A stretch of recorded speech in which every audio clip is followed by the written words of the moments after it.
Hey strangers, I ran this episode in October of 2024. I'm running it again because it feels timely, and sometimes I like to say I told you so. I got a lot of positive feedback from this episode. I also got a lot of people who were very angry, including one woman who emailed me to say, "What if I called you a Nazi? How would you like it?" The answer to that question is I would be confused. There is nothing I've done in my life that would qualify me as a Nazi. I'm relatively certain that if allowed the room to continue, once ICE has run out of black and brown people to disappear, I could well be on the list of the next group they start rounding up. But if calling me a Nazi is what you need to do to feel better, go for it, I guess. I would argue that things are even worse than I predicted when this episode first aired. As I speak, communities across the country are putting their lives on the line for their neighbors as 2025 proved to be ICE's deadliest year in over 2 decades, leaving 32 people dead and 6 to 8 more just in the start of 2026 alone. Trump's nationwide crackdown on immigration has reached a truly dangerous fever pitch in the first year of his second term. More have died in his modern-day concentration camps known as immigration prisons, with a record high of 73,000 people detained right now. Of that overwhelming number, according to internal data from the Department of Homeland Security, only 47% of those detained have criminal records. The rest are simply classified as, quote, immigration violators. And if not fitting the nationality of one leader's liking is considered a violation, then the dots should be pretty easy to connect back to this topic, stranger. Fascism has arrived as it has time and time again. And with that said, let's roll the tape back, popping in when appropriate with updates.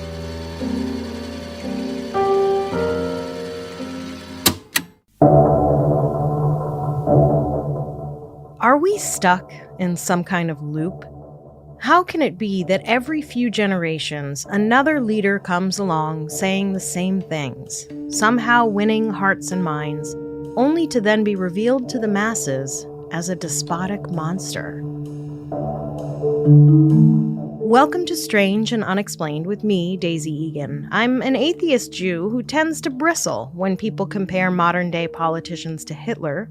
Call me a snowflake, but I just think there are less sensationalist comparisons we can make than to a man who was responsible for the brutal genocide of millions upon millions of innocent people.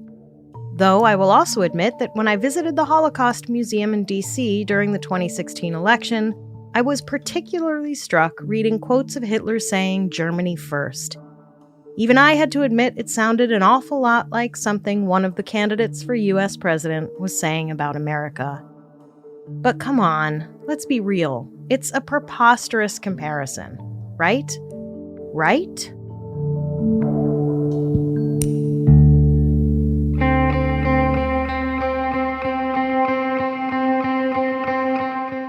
Over the past 8 years, there have been enough troubling statements and enough people comparing Donald Trump to Adolf Hitler that I finally decided that rather than have a knee-jerk reaction to it, I would actually do some research and comparison and figure it out for myself.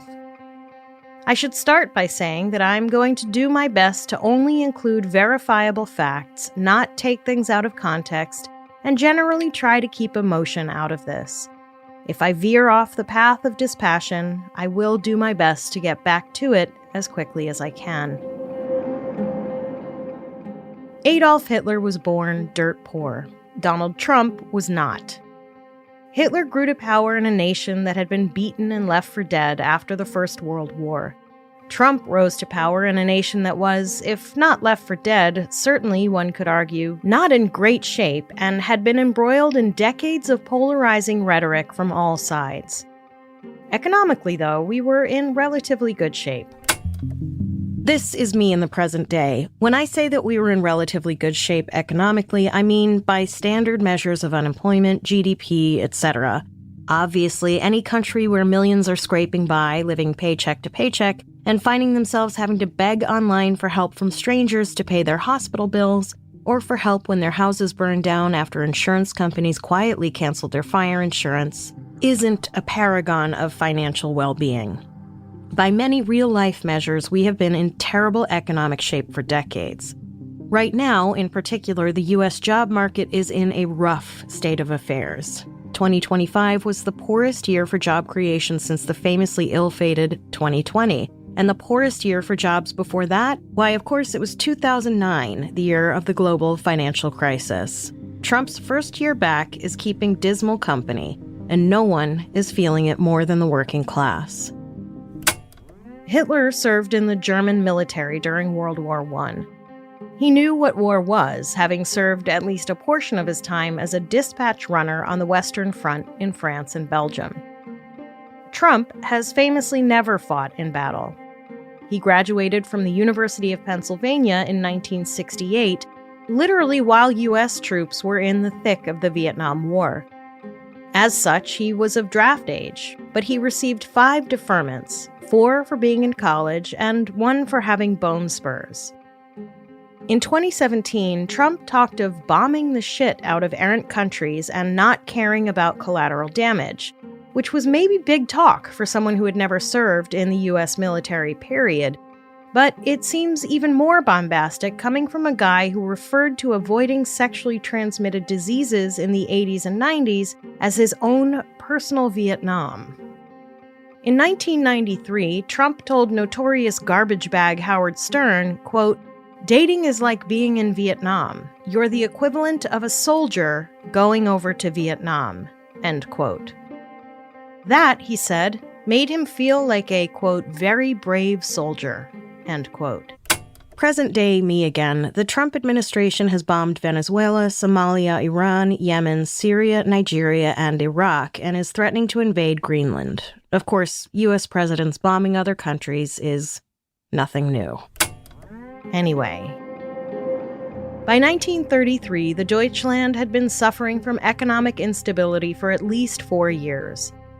Post the Wall Street crash of 1929 and the lingering effects of World War I.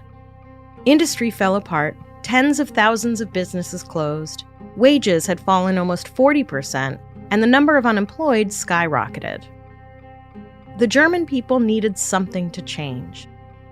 Hitler knew this and used the country's economic troubles as a basis for sowing racist division and hate. This is a pretty common political tactic. When the economy is bad, racist rhetoric tends to increase. In 2015, the U.S. economy rose to $18.2 billion, the best such growth since 2005. Nevertheless, Trump called us a ruined nation. 2015 was the year that the Supreme Court ruled that the Constitution guarantees the rights of same-sex couples to marry, despite that one woman in Kentucky who refused to issue a marriage certificate to 2 men who were just following the law of the land. The USA Freedom Act also passed in 2015. That act restricts government surveillance. That's a good thing, even if you're not doing anything wrong. Things were fine here. America was great. I mean, look, America was not great. But like economically, things were not a complete dumpster fire yet.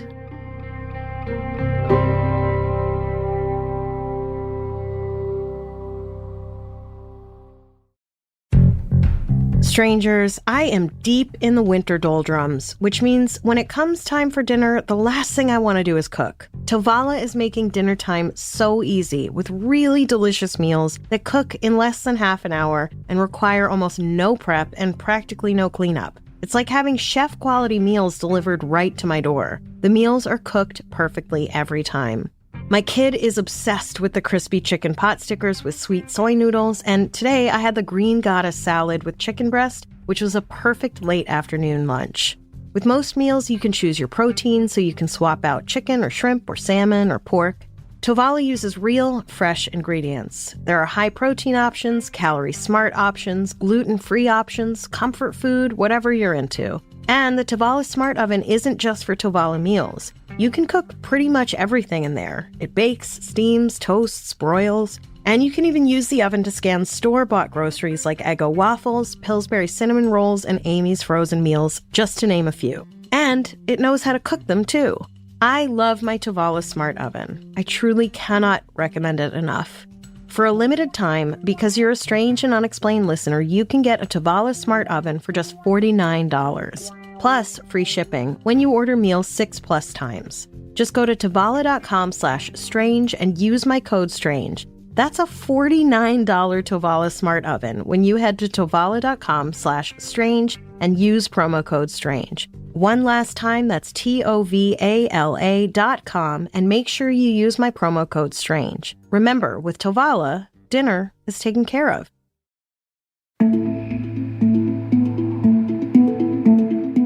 So the early 20th century and the early 21st century were vastly different times, and these two men had vastly different upbringings, which offered vastly different opportunities, and yet somehow they both grew up to be, well, demagogues. I looked up that word to make sure I wasn't overstating. A demagogue, according to the Oxford Dictionary, is, quote, a political leader who seeks support by appealing to the desires and prejudices of ordinary people rather than by using rational argument, end quote. Hitler was not the first to use this tactic. History is littered with despotic leaders who sowed fear and division as a way to gain and maintain power. I love history.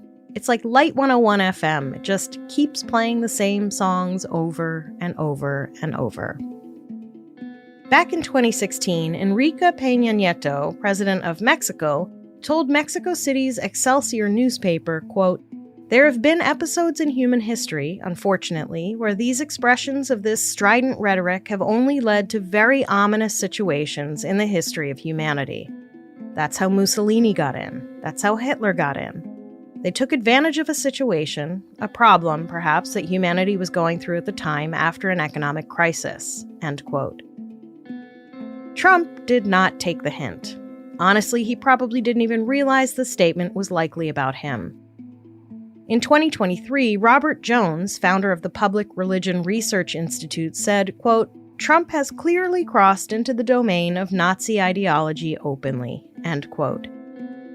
That's not a phrase you toss around casually. Well, I mean, lots of people toss it around casually, but I'd argue you shouldn't. It's a word that should evoke the brutal deaths of millions of people. But the word, of course, didn't start out carrying such weight. The Nazi Party was formed in 1920, and in the early years of its existence, it was mentioned alongside other political parties with no hint of the baggage it would eventually carry. Like in a 1925 article I found headlined, Nazis Impatient. It was just a throwaway story about members of the Nazi Party being annoyed by the removal of French warships at Martinique. I don't know the ins and outs of that stuff, but the point is, Nazi was just a political party. Like, for instance, the failed Tea Party of the mid-aughts. It certainly didn't mean then what it means now. That's not to say Nazis weren't awful from the start. Hitler referred to Jews as, quote, race tuberculosis of the peoples, end quote, and said that the, quote, ultimate goal must definitely be the removal of the Jews altogether, end quote, on September 16, 1919, according to the Holocaust Encyclopedia. But a lot of people just didn't take those words all that seriously. Not at first. Or in the middle, frankly. On Veterans Day 2023, former President Trump called his political opponents in Congress vermin and suggested they pose a larger threat to this country than Russia, China, or North Korea. I want to repeat that. Trump called people serving in the United States Congress a larger threat than Kim Jong-un. Listen, say what you will about the state of American democracy, and I have plenty to say about it. For example, I think much of the time the call is coming from inside the house, as it were, but this is next level. Then Trump moved on to the other vermin he wanted to eliminate. Here's an actual quote from Trump from November 13th, 2023. Quote, we pledge to you that we will root out the communists, Marxists, fascists, and the radical left thugs that live like vermin within the confines of our country that lie and steal and cheat on elections, end quote. As the Washington Post noted in an editorial on November 23, 2023, His message of vengeance and grievance and the use of the term vermin draw very sharp parallels to the language of the Führer. An historian at New York University explained that vermin was a favorite word of both Hitler and Mussolini, used with the intent of inciting violence. In 1933, after an arson attack at the German Reichstag, Hitler declared, quote, "This is a God-given signal. If this fire, as I believe, is the work of communists, then we must crush out this murderous pest with an iron fist," end quote. And in 1942, he said, quote, "When I send the flower of German youth into the steel hail of the next war without feeling the slightest regret over the precious German blood that is being spilled, should I not also have the right to eliminate millions of an inferior race that multiplies like vermin?" End quote. No, he definitely should not have that right. Nor did he have that right. But he did it anyway, didn't he? Speaking after Trump's vermin comments in November 2023, Timothy Naftali, a senior research scholar at Columbia University, said, quote, "The language is the language that dictators use to instill fear. When you dehumanize an opponent, you strip them of their constitutional rights to participate securely in a democracy because you are saying they're not human. That's what dictators do," end quote. This vermin talk is tied directly to the other phrase that Mr. Trump tends to use frequently when referring to immigrants and others he finds repugnant. They are, he insists, quote, "poisoning the blood of our country," end quote. He usually adds, quote, "and we are going to have to get them out," end quote.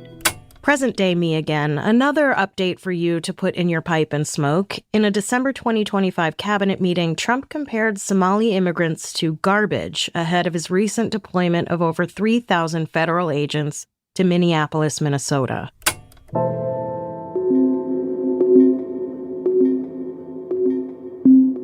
And, of course, as damaging as words are, Trump wants to add some action. That is, he has repeatedly explained his wishes to investigate and prosecute the vermin when he is returned to the head office. Trump has also said he would employ the United States military to put down civil demonstrations. Hitler had a group who did that too.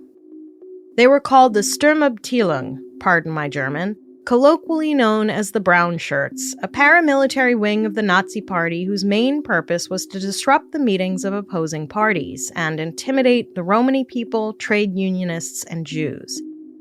Members of a group like the Brown Shirts might, for instance, hypothetically, say, surround an opposing candidate's campaign bus and caravan on their way to campaign stops in Texas, and use intimidation tactics and lightly veiled threats, and maybe even cause an accident, thus terrifying the people in the opposing candidate's caravan so much so that, for example, hypothetically say, they might cancel their scheduled campaign stops in Texas. For example, hypothetically say.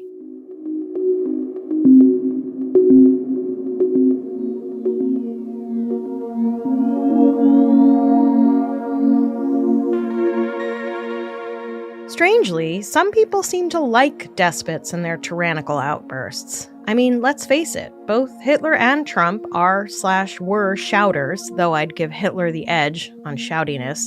Their power seems to grow the more flagrantly improper they are. Both men's bombast, though, their flamboyance and volume, are seen by some as substitutes for real policy, though Lord knows Hitler had policies.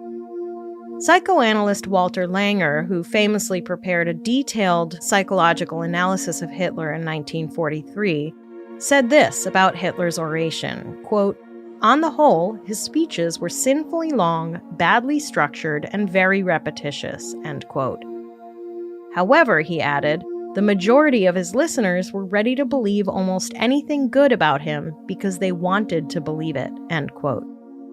Conviction seemed to matter more than truth. Can the same be said for Trump and his listeners?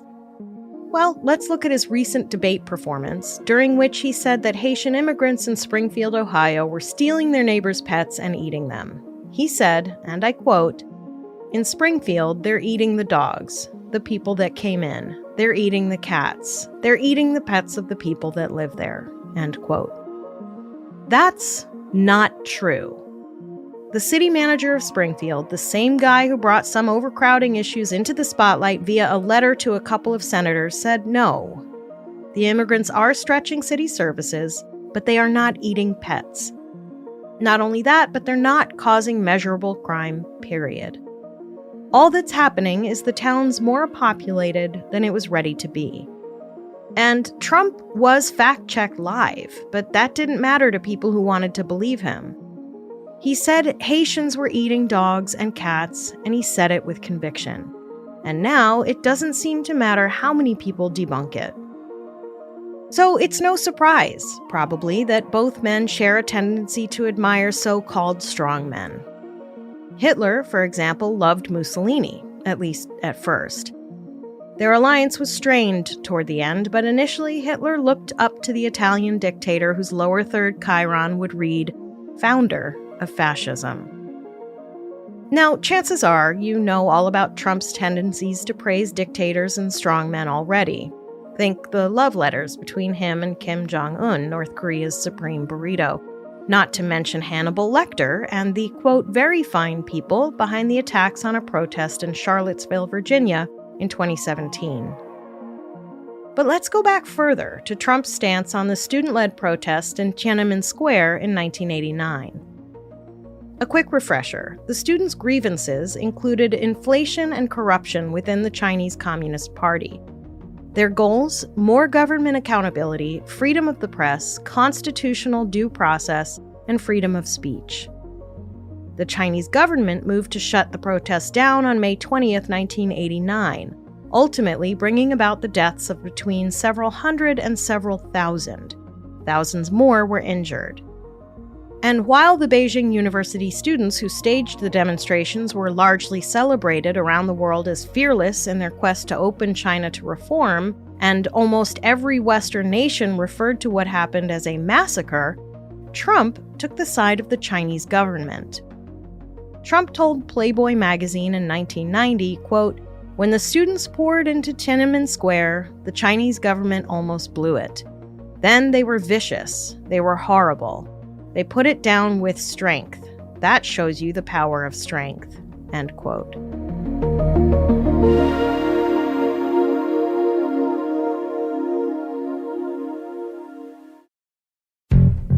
Strangers, this episode is brought to you by IQ Bar, our exclusive snack, hydration, and coffee sponsor. IQ Bar protein bars, IQ Mix hydration mixes, and IQ Joe mushroom coffees are the delicious, low-sugar brain and body fuel you need to win your day. The Ultimate Sampler Pack is a great way to try all IQ Bar products and flavors. You get 9 IQ Bars, 8 IQ Mix sticks, and 4 IQ Joe sticks. All IQ Bar products are clean label certified and entirely free from gluten, dairy, soy, GMOs, and artificial ingredients. All IQ Bar products are packed with clean, delicious ingredients that keep you physically and mentally fit, like magnesium, lion's mane, and more. I like to carry a couple IQ Bars plant protein bars with me. They're the smarter snack choice with plenty of plant protein, tons of fiber, and no added sugar. My favorites right now are the salted caramel chip, the chocolate mint chip, and, of course, the toasted coconut chip. The best. Or if you're looking for a great coffee alternative, there's IQ Joe, a mushroom coffee designed for mental clarity and packed with 200 milligrams of natural caffeine. Plus, it comes in 4 different flavors that are better than any brewed coffee. And right now, IQ Bar is offering our special podcast listeners 20% off all IQ Bar products, including the Ultimate Sampler Pack, plus free shipping. To get your 20% off, text STRANGE to 64,000. Text STRANGE to 64,000. That's STRANGE to 64,000. Message and data rates may apply. See terms for details.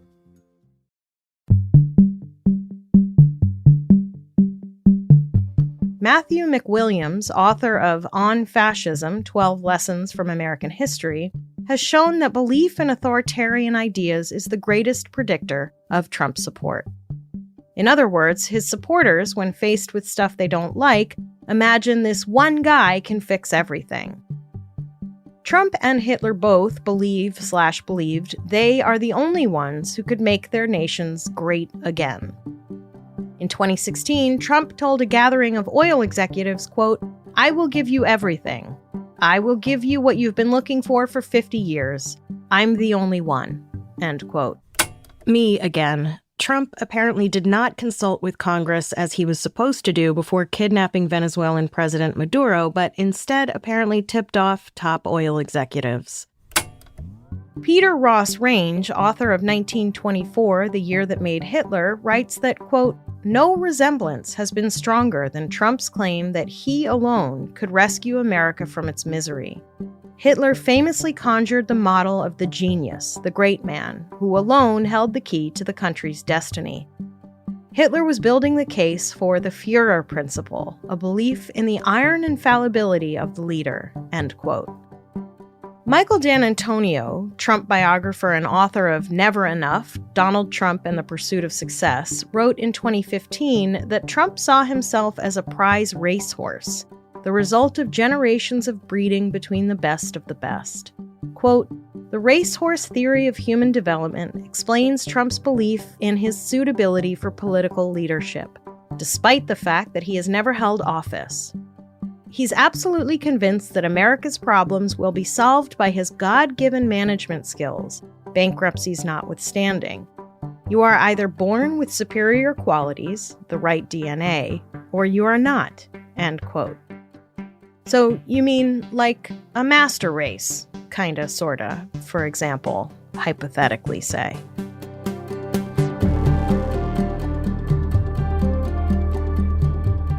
Hitler was more curious than Trump, as biographers have tracked his study of history and of the origins of the Aryan race, of his dabbling in occultism and tinkering with esoteric philosophies. The end result was the same. He maintained God had created the Aryan race to be the highest order, the most perfect of men, physically, spiritually, morally. Which is a weird concept, if you think about it. Why bother creating anything other than the most perfect race? Like, a baker isn't going to intentionally make 12 okay cakes and one perfect cake, just make them all perfect.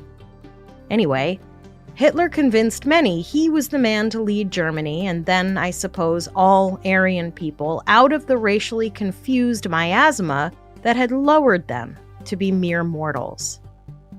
For both men, the way out is/was radical and punitive. I don't think I have to fill you in on how Hitler did that, at least I sincerely hope I don't. But let's dive a little deeper into how Trump defines radical and punitive.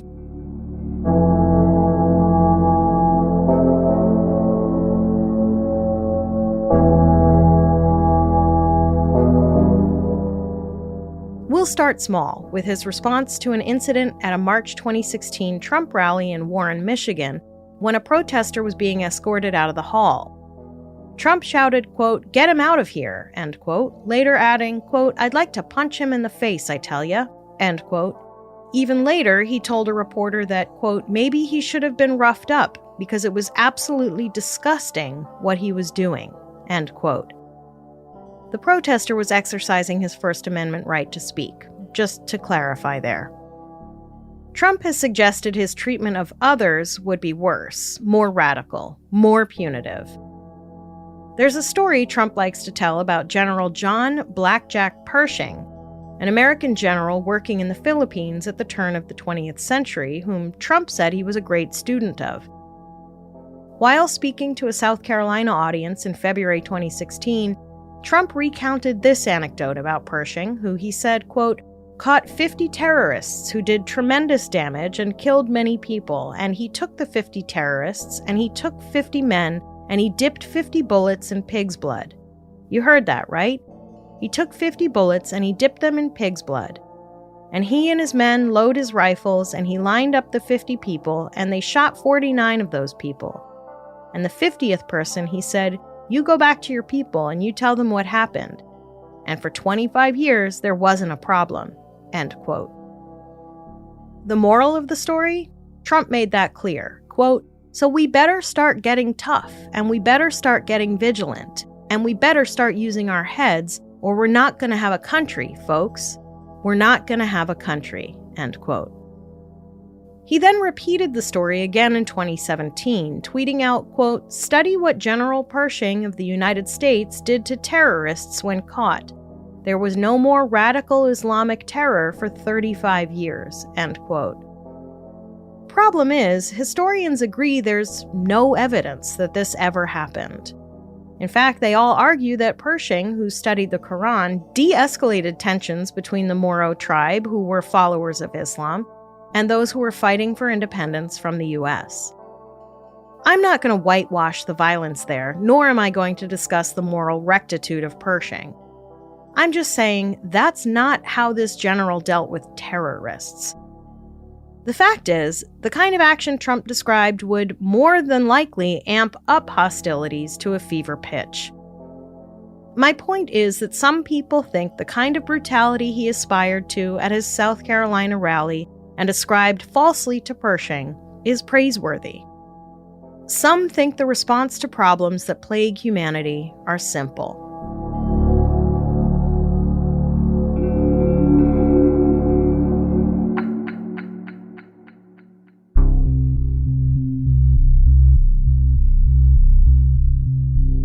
According to Jonathan Haidt, Cooley Professor of Ethical Leadership at NYU, who studies the psychology of politics, some people believe the answer to moral threat is, quote, lock down the borders, kick out those who are different, and punish those who are morally deviant, end quote.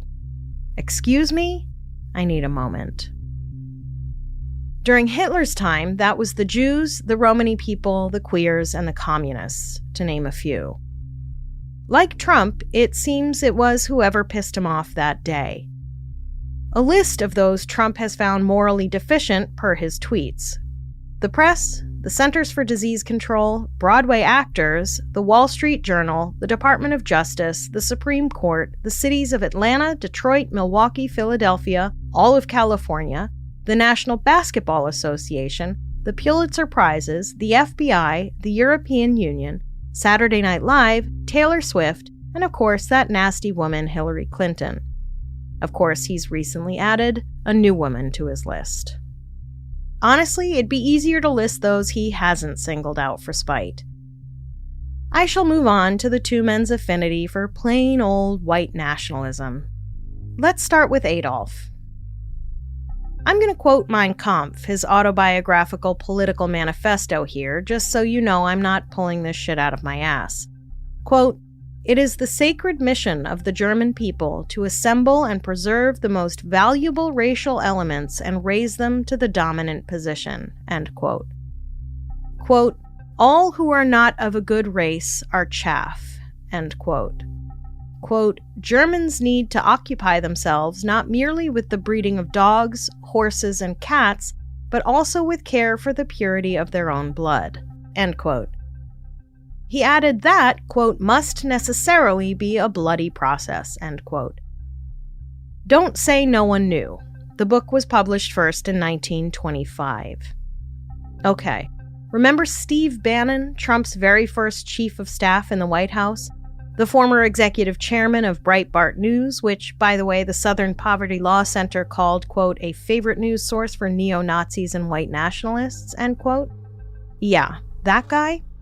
According to the Washington Post, a former colleague of Bannon's, quote, said that in their years working together, Mr. Bannon occasionally talked about the genetic superiority of some people and once mused about the desirability of limiting the vote to property owners. I said, "That would exclude a lot of African Americans," Ms. Jones recalled.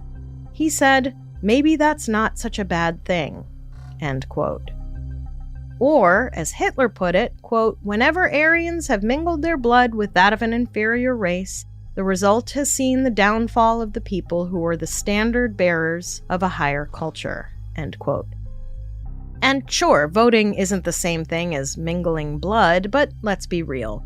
If he thought he could get away with coming right out and saying white people shouldn't mingle their blood with non-white people, you know he would. And while Bannon isn't Trump, Trump hired him. And don't forget, Trump hires only the best people. And also, excuse me, but if Steve Bannon represents genetic superiority, I'll take one of the just okay cakes. Thank you. As Bannon left his Breitbart post in another editor's hands to help with the Trump campaign, he purportedly said, quote, "Let the grassroots turn on the hate, because that's the only thing that will make them do their duty," end quote. Or, as Hitler put it in his memoir Mein Kampf, quote, "Your love makes me strong, your hate makes me unstoppable," end quote. Potato, potato.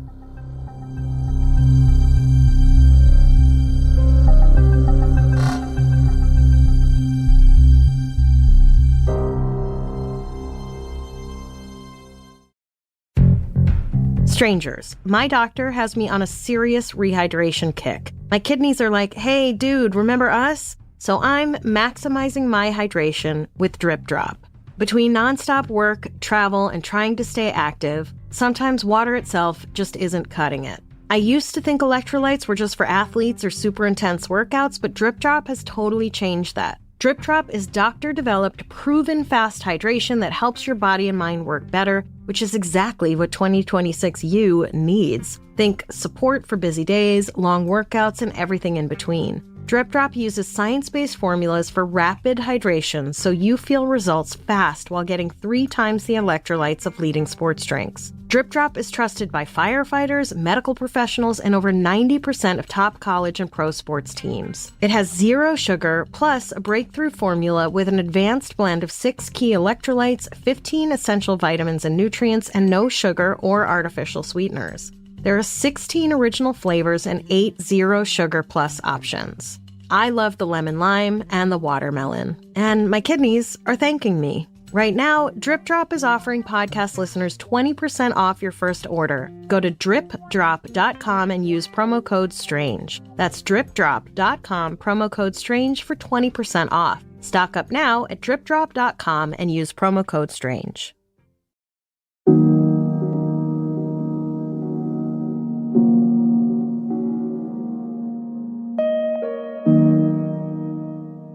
In terms of whipping up hate, there is no community Trump likes to use more than immigrants. If he returns to power, he has new and bigger plans for those we refer to as unauthorized immigrants, but he refers to as illegals, on a good day. As per a September 2023 speech made in Iowa, Trump outlined his desires. He would like to ban anyone from a Muslim-majority country who admits to sympathizing with Hamas and, quote, Muslim extremists from setting foot on American soil. He'd also like to say no to asylum seekers who may have come from or passed through a place where infectious diseases are prevalent, or who show symptoms of any kind of infectious disease. A small aside, asylum seekers are here because they have been deemed not safe at home. Trump has also expressed a desire to hunt down any unauthorized immigrant already living here to arrest and deport them. No need for due process. We can skip that step. And because this is such a whopper of a job, he says it'll be fine to reassign federal agents to the job of nabbing these fugitives. And if states want to pitch in local police officers and National Guard soldiers, in the inimitable words of Bruce Willis, yippee-ki-yay, motherfucker. Me again, in the present. Pausing for a moment, I mentioned the lack of growth in the job market earlier per 2025. The one exception is ICE. After going on an all-out hiring spree this past year to fill the ranks of his anti-immigrant army, the agency more than doubled its number of agents and officers from 10,000 to 22,000. And that number continues to grow, with offers that some economically addled Americans just can't refuse, including a $50,000 signing bonus for a 5-year commitment, alongside up to $60,000 in student loan forgiveness. And with the rush to hire has come a rush to train new recruits. Lots of numbers are floating around right now as to how many days ICE agents are actually trained under Trump's new mandate. The consensus, according to Poynter's digestion of headlines, quotes, and announcements, is that what used to be 5 months of training has now been slimmed down to approximately 8 weeks. That's 2 months of training for essentially a license to kill. Also, apparently a lot of new ICE agents haven't been paid anywhere near what they were promised, if they've been paid at all. Hitler had people for that kind of job too. They were called the Gestapo. Here's what Stephen Miller, Trump's man on immigration, told the New York Times. Quote, "Any activists who doubt President Trump's resolve in the slightest are making a drastic error. Trump will unleash the vast arsenal of federal powers to implement the most spectacular migration crackdown." End quote. Never mind that such a crackdown, if successful, would upend everything in this country. Bloomberg reported in March 2024 that the nonpartisan Congressional Budget Office calculated that those who work here without documentation generate $7 billion, with a B, to gross domestic product, not to mention the billions upon billions they pay in taxes. That is, of course, putting aside the human and emotional toll rounding up millions of people would take. Me again in the present. Deportations are nothing new. Obama deported millions of people during his tenure. Biden had hundreds of thousands deported. Trump's numbers are relatively low, although hard figures are a little hard to nail down. The difference, it seems to me, is the extrajudicial tactics being employed by this administration. The flagrant flouting of laws and the coverage from traditional media, online content creators, and citizen cell phone footage. One wonders why Trump is using these brazen tactics for what is turning out to be lower numbers than his predecessors. If his aim really is to get criminals off the street, he could easily follow Obama's playbook and be able to boast much higher numbers. And if you figure out a way to stay because, you were born here but happen to be, say, Muslim, well, all he wants to do then is create a registry that you have to sign up for. Don't worry, it's just a registry. What can go wrong? Trump floated this registry idea in 2016, backed away a bit in 2017, and remained mum about the same in 2024. But again, in Iowa in 2023, he said he would deny entry to anyone and would actively work to deport anyone who does not believe in Israel's right to exist. Which, incidentally, I suppose, could even mean American Jews, who he said needed to, quote, get their act together, end quote, to show appreciation for Israel, quote, before it's too late, end quote. What does too late mean? Who knows what Trump ever means about anything? Even he frequently says he doesn't mean what he says. Thus, we would, in his words, add a strong ideological screening to our litany of immigration requirements and/or possibly to our citizenship requirements for American Jews.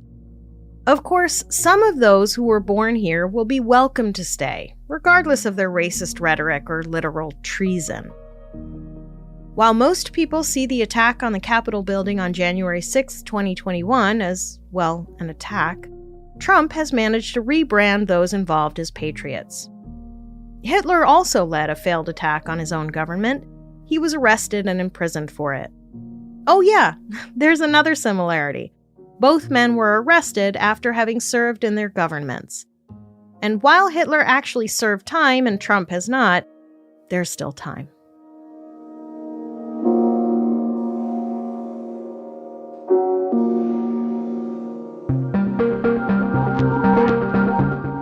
Okay, now back to the othering of people, because that is actually one of the most dangerous tactics any politician can use.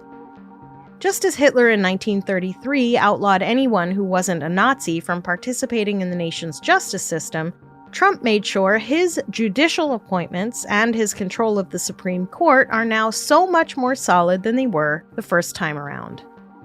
He will likely face little opposition on his way to cleansing the landscape.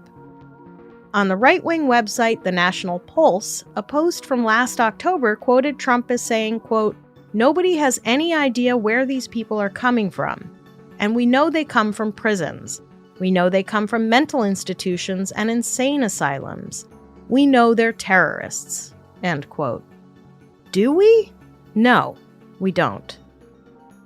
By the way, those charged with fact-checking candidate statements at CNN can find no evidence that the above dumpage is occurring. In an April 29, 2023 story, the network explained that it had reached out to Stephen Chung, Trump's campaign spokesperson, for documentation. Chung could provide no proof, but he did reference the mass Cuban refugee immigration to the states in the 1980s. a pro-Trump super PAC didn't respond to a request for proof. Then CNN reached out to two national groups that advocate for reduced immigration. Again, they mentioned the Cuban migration, which did in fact see 125,000 Cubans making it to Florida over the span of 6 months. Of those, 2,700 were said to be criminals. Then, the network reached out to 3 pro-immigration groups who couldn't find proof either. Then they put it before the public to find evidence of this happening. The request has been up for 19 months.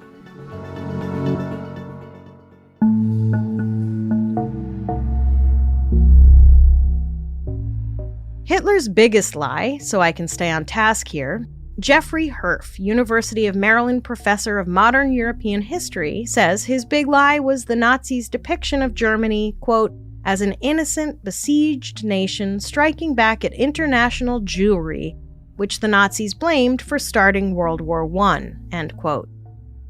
This led to the further lie that the Jews were planning to exterminate Germans, which meant that all that came afterward was self-defense. See Mein Kampf, Chapter 10. The term big lie, by the way, is defined by Webster's as a gross distortion or misrepresentation of the truth, primarily used as a political propaganda technique, end quote. In the 21st century, according to Wikipedia, it has morphed into a generic term used to describe the attempts to overturn the result of the presidential election of 2020.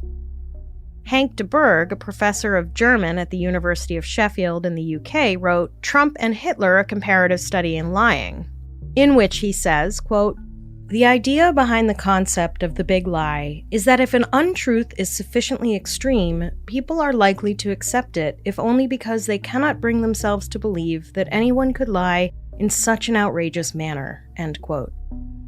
He goes on, quote, it was Hitler who came up with the concept, writing in Mein Kampf that, quote, the great masses of the people more easily fall victim to a big lie than to a little one, since they themselves lie in the little things, but would be ashamed of lies that were too big. Such a falsehood would never enter their heads, and they will not be able to believe in the possibility of such monstrous effrontery and infamous misrepresentation of others, end quote. By the way, Mein Kampf, Hitler's prison memoir, Trump is a fan. There was a copy of it, as well as a collection of Hitler's speeches in a cabinet by Trump's bed, according to his ex-wife Ivana, who was married to him from 1977 to 1990, given to him by entertainment exec and Minnesota businessman Marty Davis. When asked if the allegation was true, Trump said it was, but it was okay because Davis, the man who gave it to him, is Jewish. He is not. Yikes, dude. By the way, Trump told Iowa supporters in 2023 that he had never read Mein Kampf. His first wife begged to differ. Speaking of lies, after Trump had been endorsed in February 2016 for his first presidential run by David Duke, Holocaust denier and former Grand Wizard of the Ku Klux Klan, Trump pulled a Mariah Carey and told CNN's Jake Tapper he didn't know who that was. Duke, who would later credit Trump for the Charlottesville nationalist protest, famously said that voting against Trump was, quote, treason to your heritage, end quote. Didn't know who he was? Really? In 2000, Trump told the Today Show Matt Lauer he was not going to run for president that year on the Reform Party ticket, in part because of his dislike of David Duke and his politics. In his defense, at that time, Trump said Duke, quote, was a bigot, a racist, a problem, end quote. Pot, meet kettle. Trump released a statement to the New York Times shortly thereafter that, quote, the Reform Party now includes a Klansman, Mr. Duke, a neo-Nazi, Pat Buchanan, and a communist, Ms. Fulani. This is not company I wish to keep, end quote. Hey, as I get older, there's stuff I forget. A Klansman who wants to dance at your Reform Party? And you go home because you don't like the intrusion? The guy who loves a good party? So much so that you went to a bunch of those thrown by your good friend Jeffrey Epstein, the pedophile who lived next door in Palm Beach? Me again. Listen, I'm not even going to go into the Epstein files. Technically, this is just a comparison of Trump's rhetoric to Hitler's. I make no accusations here, just offering up a long-held Trump desire to know everyone who matters. Yeah, I don't think he'd forget either of those guys. Wow, I went off the rails there, pulling myself back in.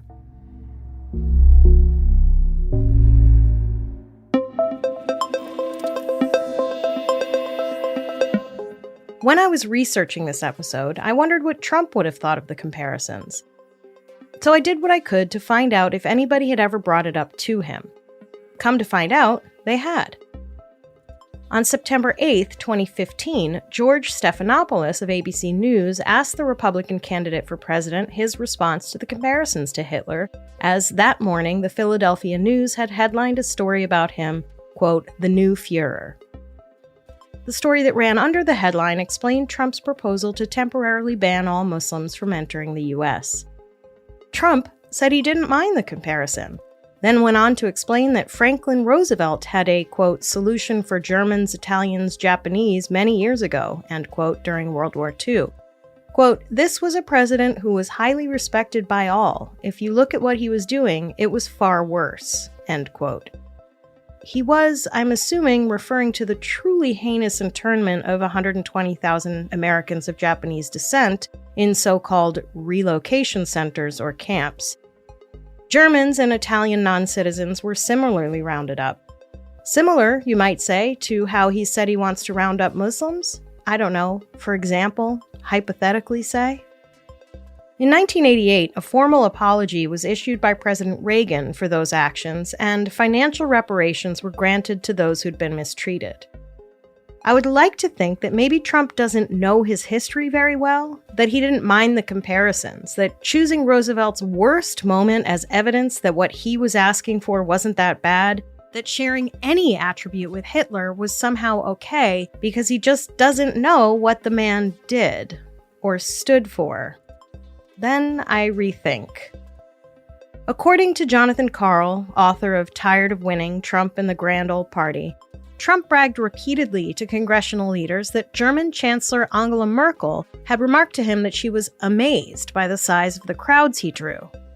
Quote, "She told me that there was only one other political leader who ever got crowds as big as mine," end quote. Not sure she meant it as a compliment, Donnie.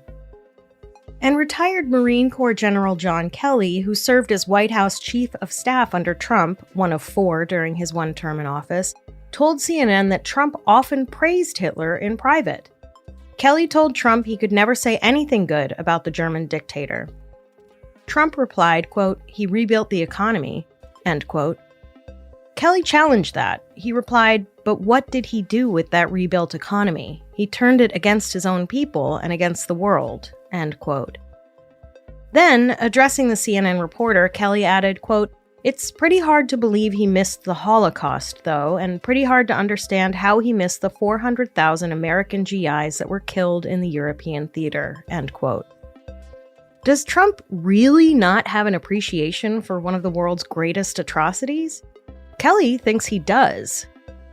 In an excerpt from The Divider, Trump in the White House, by Peter Baker and Susan Glasser, the authors quote the retired general one more time. When Trump complained that America's military leaders weren't totally loyal to him, he was furious, shouting to a room full of high-ranking officers, quote, "You fucking generals, why can't you be like the German generals?" End quote.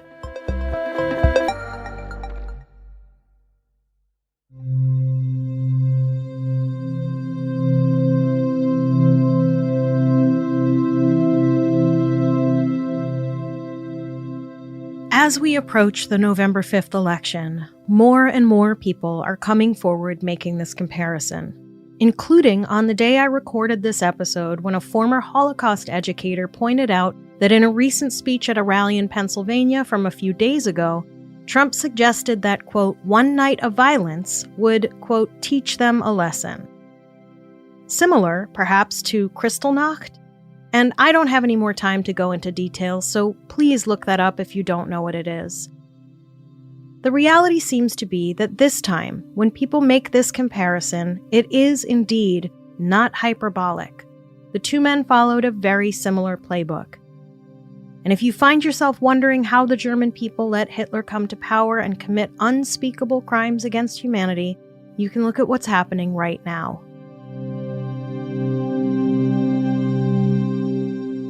Don't believe me? or any of the other people who have compared Trump to Hitler, fair enough. I'm a pesky SJW, and those other people have turned their back on him. But what about his running mate? In the run-up to the 2016 Republican convention, J.D. Vance said Trump was an idiot, ridiculous, and he might be America's Hitler. He said that Trump was, and I'm quoting again, quote, an authoritarian fascist who must be stopped at all costs, end quote. Trump is nothing new. We've seen his kind over and over. In fact, he's not the only one using incredibly dangerous terminology right now. On October 9th, 2023, 3 days after the horrific attack on Israel by Hamas militants, Israel's defense minister Yoav Gallant said, quote, we are imposing a complete siege on Gaza. There will be no electricity, no food, no water, no fuel. Everything will be closed. We are fighting human animals, and we act accordingly, end quote. And regardless of what you may think of Hamas, the vast majority of Gazans are not Hamas, and no person should be referred to as an animal, ever.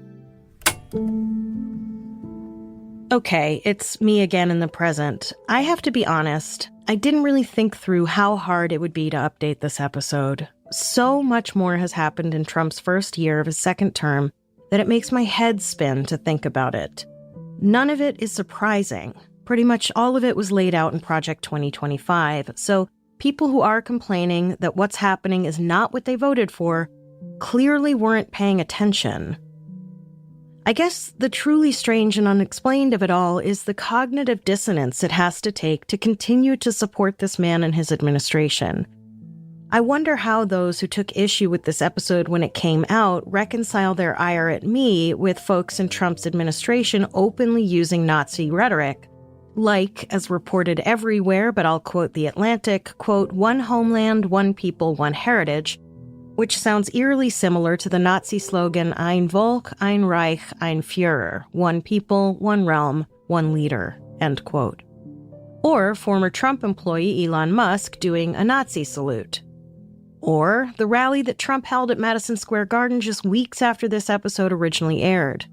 According to NYU history professor Ruth Ben-Ghiat in an interview for PBS NewsHour, quote, so this took place in Madison Square Garden, and it was one of many occasions that the Trump campaign has chosen to allow comparisons to be made to the Nazis. So that was Madison Square Garden, which was the site of a rally by American Nazis in 1939, talking about polluting the blood, speaking of Americans as an enemy within. This is all straight from fascism. In fact, fascism, the core of fascism in Italy and Germany, were combatants who followed their leader to bring the war home and turned their force against their own people. And when Donald Trump was talking about America as an occupied country and he was going to liberate it, and also in the past talking about using the military on Americans, this comes out of fascism and also the tradition of military dictatorships like Pinochet in Chile, end quote. Or the administration's use of the, quote, which way, Greenland man, as per a piece in The Guardian, quote, according to Heidi Beirich, a co-founder of the Global Project Against Hate and Extremism, who closely monitors American neo-Nazis, this was a clear-cut example of a nod towards racist far-right literature. This is a key concept in neo-Nazi and white supremacist subculture, said Beirich. Western man is code for white man, and one of the most popular racist books in these subcultures is Which Way, Western Man, which has been featured in a Department of Homeland Security post celebrating Manifest Destiny.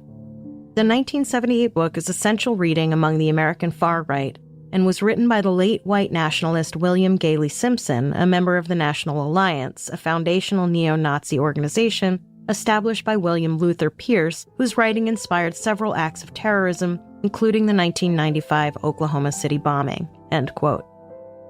There are more instances of references to far-right, racist, white supremacist rhetoric coming from this administration, and they can deny it all they want, but, like, if it walks like a duck and quacks like a duck, no offense to ducks. Look, I'm no political scientist, but you can find dozens of articles and papers from people who are political scientists arguing a lot of the same things I argued here. Through either study or experience, these are the sentiments of people closer to knowing the truth than me. Like, for example, General Mark Milley, who chaired the Joint Chiefs of Staff during the first Trump presidency, who told Bob Woodward for his book War, quote, "No one has ever been as dangerous to this country as Donald Trump. Now I realize he's a total fascist. He is the most dangerous person to this country." End quote. I would be remiss at the end of all of this if I didn't point out that many Black and brown people in this country have been living inside this dystopic nightmare for centuries. They have been genocided, imprisoned at grossly disproportionate rates, occupied, brutalized, murdered by the state with little or no repercussions, and have been operating under seemingly different rules and laws than the majority of white people. Trump didn't need Hitler's playbook. He's following the one written by centuries of American presidents and policymakers who built this country on indigenous genocide and chattel slavery, then maintained it through Jim Crow, mass incarceration, and state-sanctioned violence. Trump isn't Hitler. Trump is Trump. I'm not sure what else to say here, folks. This one may cost me. I'm bound to make a few people pretty angry. But, if you're not angry, you're not paying attention. But also, if you're more mad at me than you are at this administration, you might want to renegotiate your priorities.